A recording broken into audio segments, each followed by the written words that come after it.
Is it possible to find a competitive exam without questions from time and work part? Yeah, less likely, isn't it? Don't worry, let's go to the question. What's that equation? Just invert. What? Yeah, just invert. N to 1 by n and vice versa. 1 by n to n. Here, we start doing a work and complete that work in n number of days, overtaking n time. Then, to find the amount of work you have done in a single day,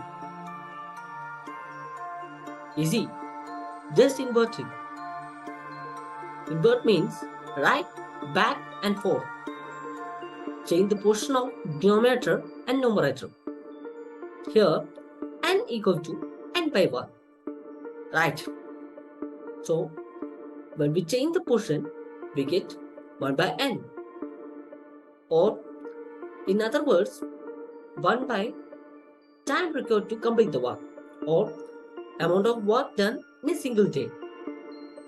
Here, time required to complete the work is given as n.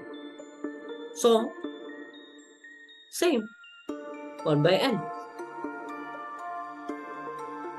And then, like I said before, vice versa. If I have done 1 by n amount of work in every day, then to find the number of days required to complete the same work, just invert n to the numerator portion and 1 to the denominator portion. So we get n by 1. That's equal to n dash. For example, if you finish 1 by 30 amount of work in a single day, the number of days required to complete the whole work is, yeah, right, 1 divided by 1 by 30, or just invert. Then we get 30.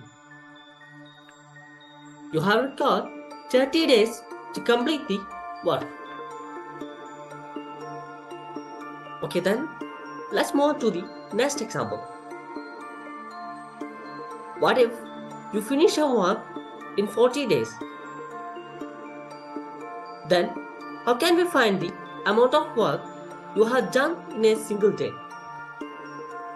Invert 1 by 40, or 1 divided by the time required to complete the work, or amount of work done in a single day.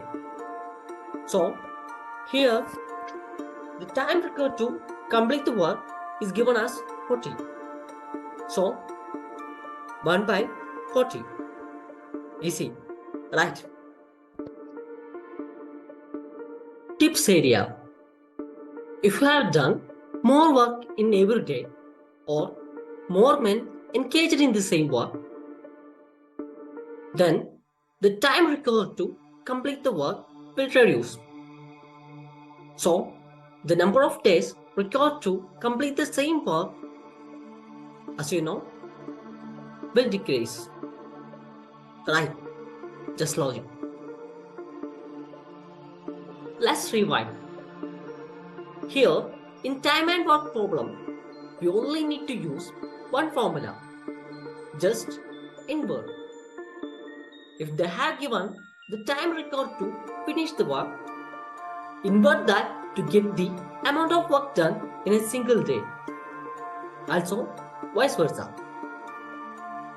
In most questions related to time and work, if you find the amount of work done in a single day, I just use the logic and tips. Tips which we already gone through. If the work done or the number of men engaged in the work increase, then the time required to, or the number of days required to complete the work will reduce gradually. If you act like this, everything seems to be easy. You can answer the question within a minute. That's all about time and work. So, we can watch in another video with another topic of quantitative aptitude. Please like, feel free to ask your doubts, share your suggestions, and subscribe to motivate me. Thank you.